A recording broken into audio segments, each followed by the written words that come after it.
Hello, you wonderful people, and welcome to another episode of Super-Fanta-Fi. This being a show where it's about TV shows of the supernatural, fantasy, and or science fictional genre. For today's episode, I'm going to talk about the latest episode of Charmed. A lot of really interesting things went down in this episode, so let's break it down. Well, picking up where the last episode left off, magic is pretty much dying all around, and it's up to the Charmed ones to try and save it, but the Guardian's saying, like, it's not affecting you now, but it will eventually, and to the point, like, the Charmed ones will die too, because it's like, the Charmed ones can't exist, without magic. So whatever it is they do, they have to find a source to kind of replace that magic, but there also has to be a great sacrifice. It's like, how are we supposed to find this great power? Ask your sister. And even I'm like, what's that about? And it's like, the source. I was like, dude!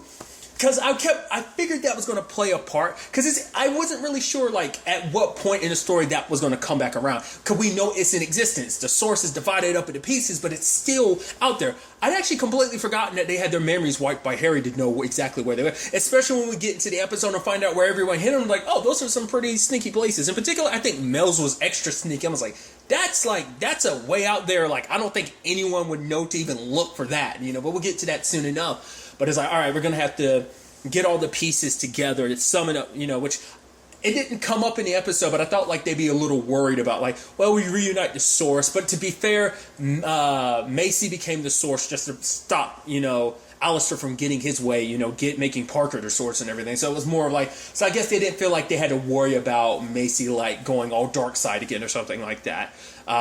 So I guess it wasn't really a concern in this circumstance, but none of them remember where they hid the pieces, so they go to Abigail for help, who's also dying from this because it's not just witches, it's also demons, which you would almost assume. I wonder, would it hurt Abigail more than it would anyone else, her being half witch, half demon?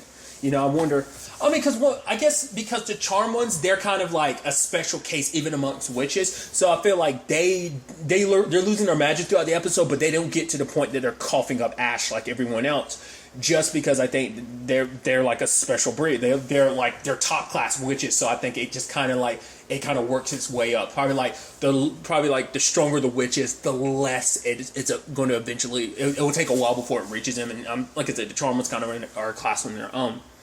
So Abigail is willing to help them, especially when Harry's like, if you don't help them, everyone's going to die, including you. So it's like, all right, it's self-preservation. So each one of them gets clues about where this, is going to, where they hid their piece of the source. Let's start off with Mel's situation. Hers kind of piecing it together, realizing, like, especially, I forgot, it's like, because I love that moment where Abigail referred to Maggie as Maggie. She's like, "Whoa, you called her Maggie." They come up with some nickname. She's like, I'm dying, so I don't have the energy to come up with like a particular, clever nickname right now. But then, it's like, oh, we'll be 6 feet under. And then in Mel's head, she remembered, oh, that's the cemetery where our mom is buried. And it's like, that's your great place to hide it. It's like, I thought you were more clever than that. But he's like, what's the 2070? And then it was like, the future. She hid it in the future. That's why I'm like, that's great. I mean, it's a great spot. No one would know to look there because no one in the future would know, hey, let's look in this particular spot at this point in time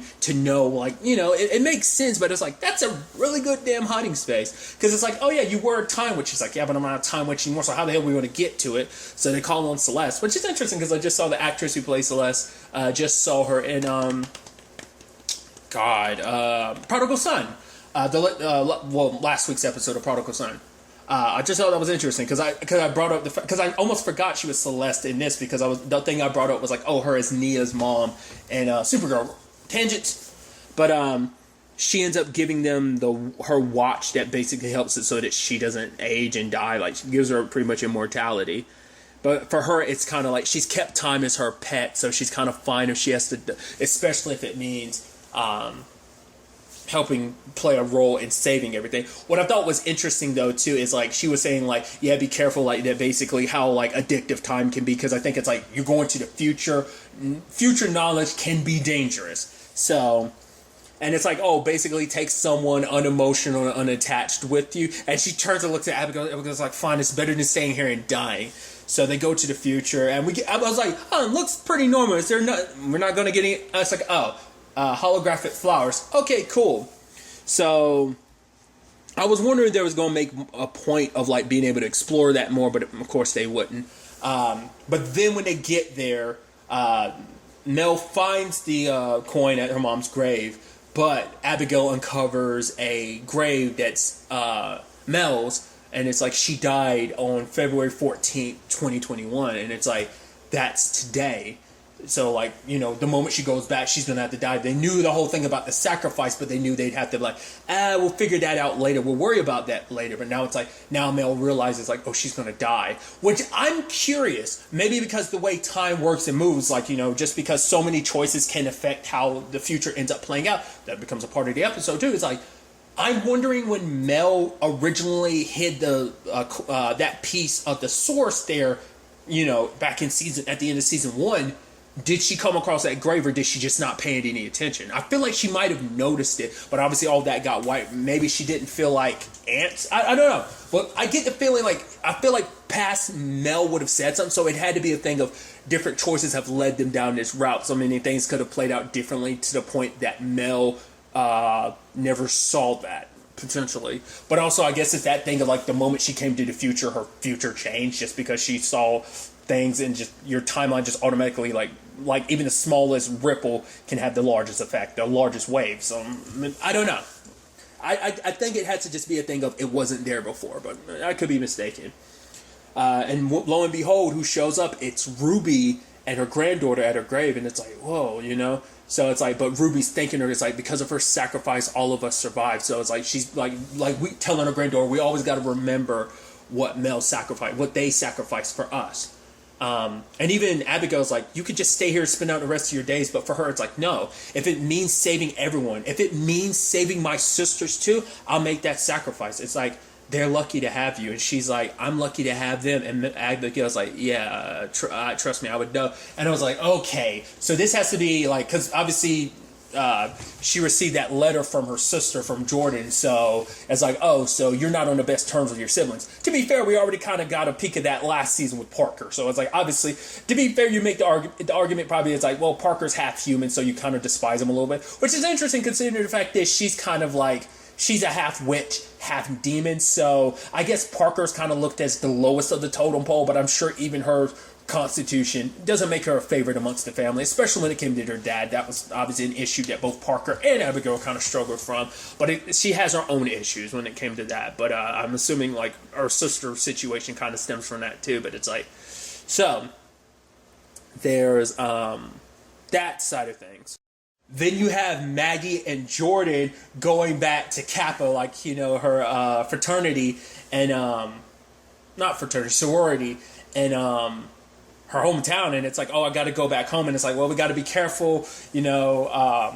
I forgot what she said. She said something, and Jordan was like, wait, did you just say that? And it's like, she kind of slipped a little bit back into who she was back then. So it's like, all right, we got to get in there, no magic. So they kind of had to go old school and get some costumes. And they're sneaking in there, and they're looking, and I love that he's like, oh, look at it, because like Maggie's like, I wasn't here that long, so they probably don't remember that much, but it's like, hey, they named the dance after you. It's like, no, it's a keg stand, doing it with one hand is called doing the Maggie.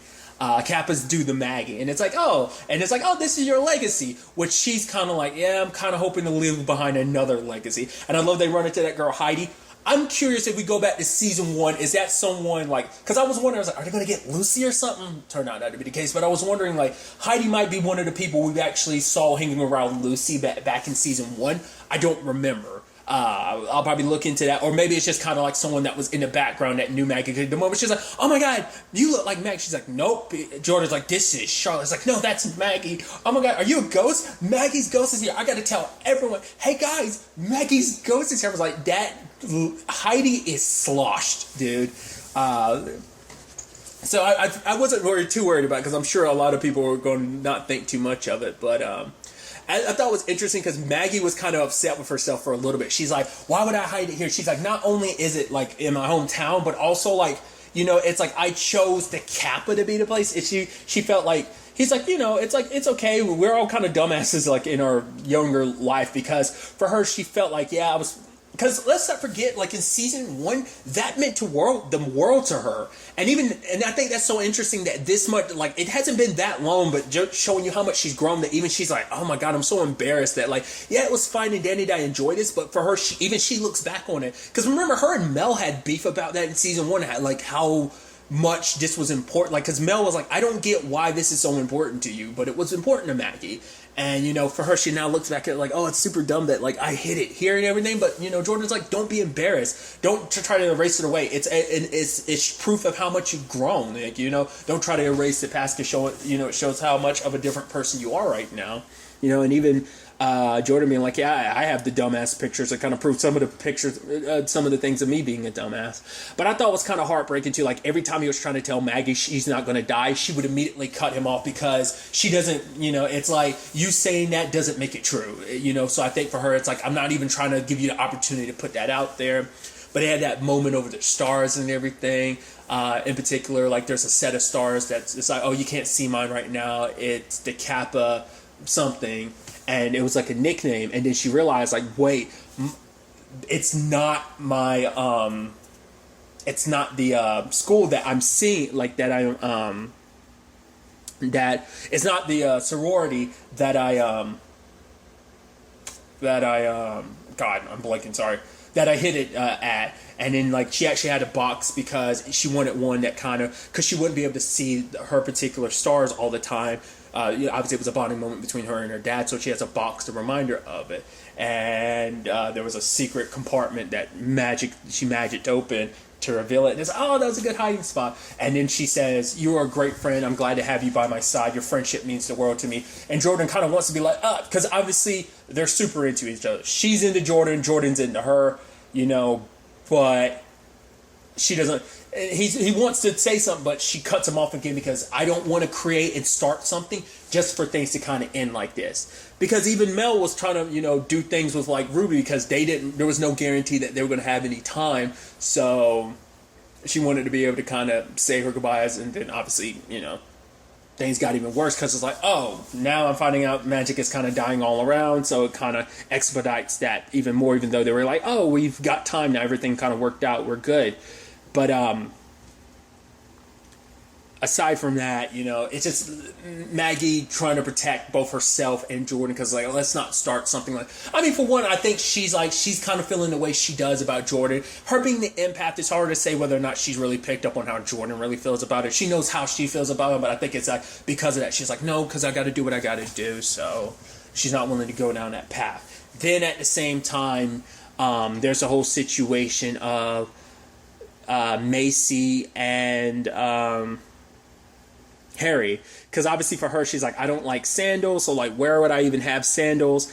And so they find the pair of sandals, and she studies like the dirt from it, and it's like, oh, and Harry's like, oh, literally you picked the geological location on Earth that is literally the furthest place away from the town, because like it was a whole bunch of stuff that kind of went over my head, but geologically speaking, it is like distance, it is literally the furthest place on Earth she could like definitely put it. So it was like somewhere in like the Indian Ocean. It was like a set of like islands or whatever, and so they pop over there and they're like following the steps, but it's still this thing of like, oh, they're at the beach, moon's bright, night sky. You're like, honestly, this would have been a great date night if it wasn't like, oh, we're basically trying to save the magical world right now, we're in apocalypse recovery mode.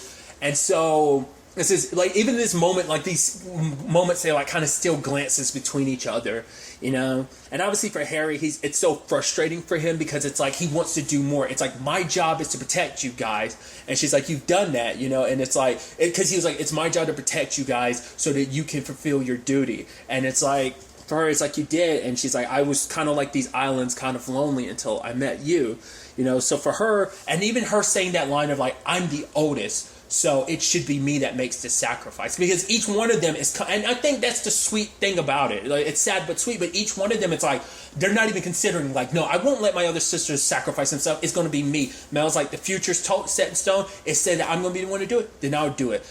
Maggie's just solidified herself to be like, I was scared to do it, but I'm going to do it now. And Macy's like, I'm the oldest, so I have to be the one to take the responsibility. I should be the one that kind of lead a charge in this, and obviously Harry just wanting, to dance with her, because for him it's like we finally found each other and we just don't have time. It's like the universe can't be this cruel, So there's that angle to this situation. There's also the Jimmy thing, which took me by surprise, because I like that. It's like, okay, so obviously magic is dying around the world and it's going to have ramifications. So I should point out, we saw Jimmy get the spell wore off Jimmy. That also means it wore off Nadia, because granted, yeah, Viv is gone, Julian is gone, but there's still people in the faction, they didn't use that same spell on Nadia, so that must mean that it wore off, so she could potentially be back. She could restart the faction. Granted, she doesn't have the resources of Viv and Julian, but, when you have someone radical like that, radical organization like the faction, unless you cut off all the heads of the Hydra, there's another can always kind of come back. So we'll see whether they don't make a point of it this episode, but what Jimmy's circumstances do imply that could be the case. It also implies there might be other sealed stuff out there in the world that was sealed away by magic, and the moment magic died for just that instant was enough to awaken some stuff. I'm trying to think. There was something else that was kind of I'm blanking. There's a specific reference to something I'm trying to think of that was similar to that, where there was all it took was a moment, some great power was gone long enough for something to awaken type of situation. I don't remember what it is in the back of my mind. It was kind of a similar thing of magic in this case was going long enough just for the spell to be broken on Jimmy and, like I said, potentially Nadia. I feel like there's something else that was kind of like that. It's the power went off just long enough for something to happen, but it was only for a couple moments. It couldn't have been something that drastic, right? But I think that's going to be potentially some ramifications they'll deal with later on.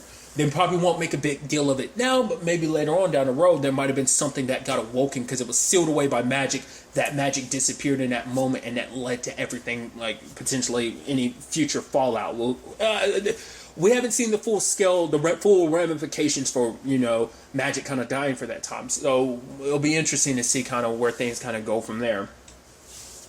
But when the time was said and done, it's all right, let's get together, and they bring it together. And like I said, each one's trying to make the sacrifice, but it's no, you don't have to sacrifice yourself. I'll do it. Like I said, none of them are even considering letting one of the other two sacrifice. It's no, I'm gonna be the one to do it. No, I'm gonna do it. Mel's it's my responsibility. Grabs it and goes in there and starts trying to do it. But Macy and Maggie won't let her do it alone.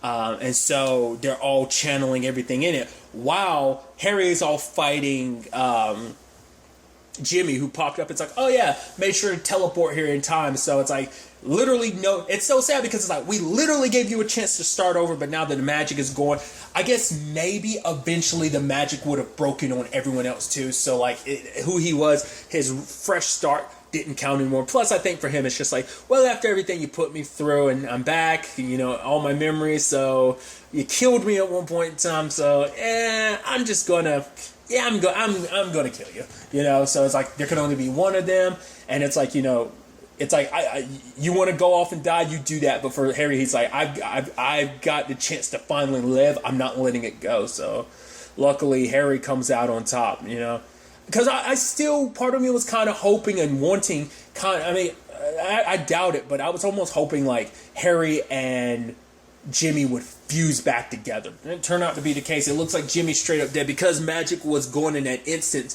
The link between them was too. So the moment he died, Harry didn't die as well. But I wonder, will there be anything else from that? Is it just kind of, yep, that's done, or maybe we'll see more with that later on. Maybe there's going to be some fallout from that later for Harry. Maybe not. Maybe it's all kind of set in stone.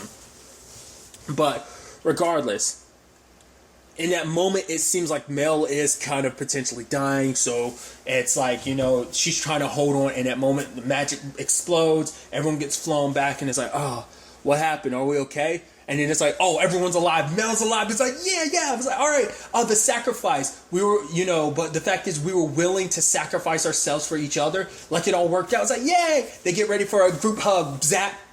What the fuck is that? All of them can't get close to each other. I was is that the ultimate sacrifice? That none of them, Is that supposed to be like the way around it, where it's like one of you was supposed to, like, maybe the thought is that regardless of whatever, the power of 3 was going to die that day. Now, whether none of you died, sure, but the backlash is that you can never join hands. Like, they forever are like there is a like essence keeping them apart.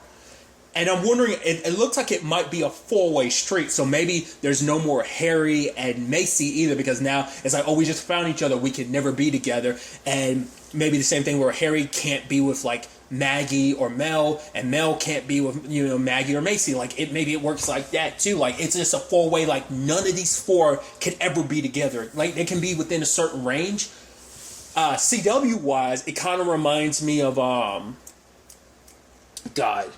the originals, season 4's finale. Was it? Yeah, when they all took the hollow in themselves, and it's like, we can never be together because if we're all together again, the hollow will come back. So scatter around the world, never see each other again, type of situation. Granted, if you've watched the originals, you know how that storyline played out.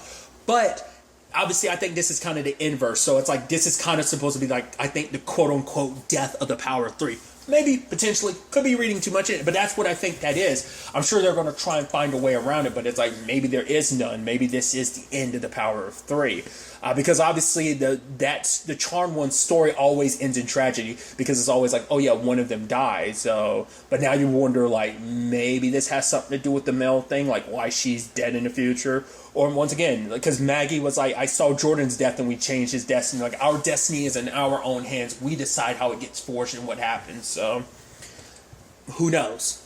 It's going to be interesting where that goes. But then there's also the Abigail situation, where Abigail read a letter from her sister, like, oh, they did it. I'm fine today. I'm great. Reads the letter from her sister. Yeah, here's that item you wanted. Yeah, mom and me want nothing to do with you. Stop contacting us. I was like, it's so sad. It's like, oh man, look at all this great stuff about the Vera sisters. Yeah, they're on top. Oh man, so much love. And then Abigail's got her messed up family situation. She breaks the statue, and then we see her in like this demonic form, which I was like, that's interesting, because that's our first instance of seeing like a full-blown what demons look like, a demon's quote-unquote true form. Because like every demon is ever really like, obviously there's like the supernatural creatures and like monsters-ish, but it's like, this is our first time seeing like a demon transformation, because she was like, oh, reunited. So I'm like, maybe she always like either like a fraction of her demon powers were stolen from her all that time ago, or maybe it's like a family heirloom that she was like, this is going to give me the power to kind of make up for me not being a full demon, only being half.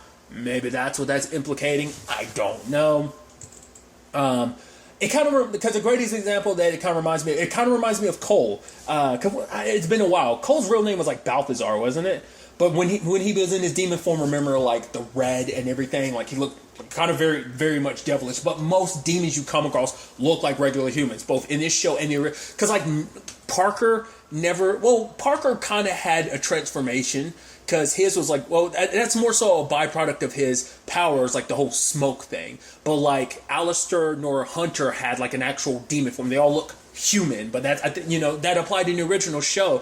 But I think it was like Balthazar's species specifically were the only ones that actually had transformed state. Because I'm sure it's also like the thing of like, well, I'm sure that took a lot for like makeup and stuff like that. But I think that was specific to like Balthazar's people. Maybe the same thing applies in this. I just don't remember. I could be wrong. Maybe it came up last season. Maybe it came up in season 1. I don't remember there being any other demons that looked like non-humanish. So, I'm curious on that front. But what that's all about, like, it's like, I guess, and it was almost like she was saying, like, there's no going back. Like, I think maybe that was kind of like her kind of like wiping away any like human heart she had left, because Abigail's always buried that part of herself. Like, she can come off very selfish, mean, and all this, but in actuality, when the time comes, she can be caring. Like, legitimately, she did fall for Harry. Granted, it is kind of a thing of like, she wants what she wants, so she'll kind of take it no matter what the cost may be. But we'll see what the long run what that means. Also, like, we only got like a hint to her sister's name because it was like, oh, sincerely W, I think is all it said. So that's going to be interesting to see. Like, Abigail, I guess, trying to like, once again, I guess it's her.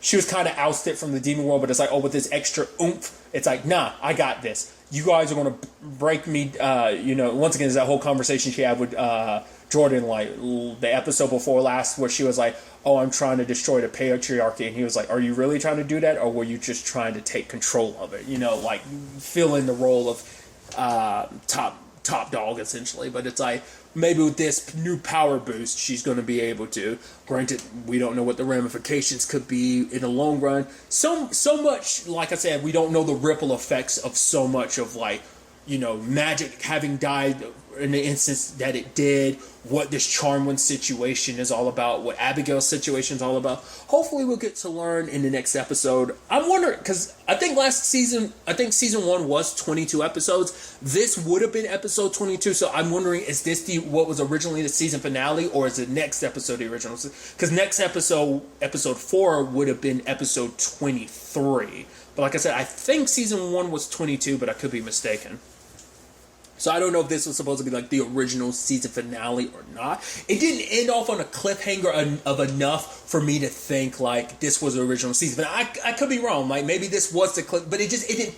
But also, once again, it's the thing of we don't know how much was rewritten to make it flow better with the season. Because like I said, when you look at some of these shows, you can feel a lot. Like definitely with Riverdale, Riverdale's like not this most recent episode, but the episode before that, you're like, oh, that definitely screams that was the original season 4 finale. Like it screams like, oh, you were definitely leaving that as a cliffhanger. So like that's why I feel like it's definitely cliffhanger elements, but I feel like it didn't have like the cliffhanger, like kind of like boasts to it. So like that's why I don't know whether they rewrote it to flow a little bit more into like it just being another episode in season 3, or maybe the next episode was the original season finale. Maybe, like I said, I could be wrong on the episode totals, but regardless, I'm still fascinated to see where the hell all of this is going to take us going forward into the next episode. But really, that's all I want to talk about. Till the next time we meet, be happy, be safe, live life to the fullest, and enjoy it. Good day, and goodbye.